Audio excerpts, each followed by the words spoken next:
এখন বাজে বিকাল 5টা। মায়ের মন্দিরে ঢুকেছি। এখন মাকে শাড়ি পরানো হবে, যেহেতু কালকে অমাবস্যা, দীপান্বিতা অমাবস্যা, মায়ের আরাধনা এবং মায়ের পূজা। বছরে একটা দিন মাকে দিগম্বরীর রূপে সাজানো হয়। উলঙ্গ অবস্থায় মায়ের গায়ে থাকে মুন্ডমালা এবং ফুলের মালায় মাকে সজ্জিত করা হয়। অন্যান্য দিন মাকে রাজবেশে সাজানো হয়। মায়ের বার্ষিক পূজার দিন শুধু দিগম্বরীর রূপে সাজানো হয়, যেহেতু কালকে কালী পূজা, সেই উপলক্ষে মাকে আজকে শাড়িতে রাজবেশে সাজানো হবে। এখন মায়ের মন্দিরের সামনে গেট বন্ধ করে দেওয়া হয়েছে, মাকে সাজানো হবে। এদিকে আমি একা পারবো না, তাই দিদিকে ডেকেছি। দিদি মায়ের স্নান জলটা আগে তৈরি করে নিচ্ছে, মাকে স্নান করানো হবে, তারপরে এই শাড়িটা পাল্টে দিয়ে মাকে সাজানো হবে আবার নতুন সাজে। আপনারা সবাই দেখতে পাবেন আগামীকালকে মাকে নতুন সাজে আবার দেখতে পাবেন। এখন দিদি মাকে স্নানটা করিয়ে নিচ্ছে।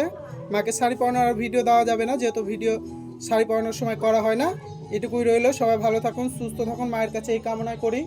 আগামীকাল যদি কোনো ভিডিও না দিতে পারি তারপরে দেওয়ার চেষ্টা করব। এখন মাকে স্নান করানো হবে, আর ভিডিওটা বড় করতে পারলাম না।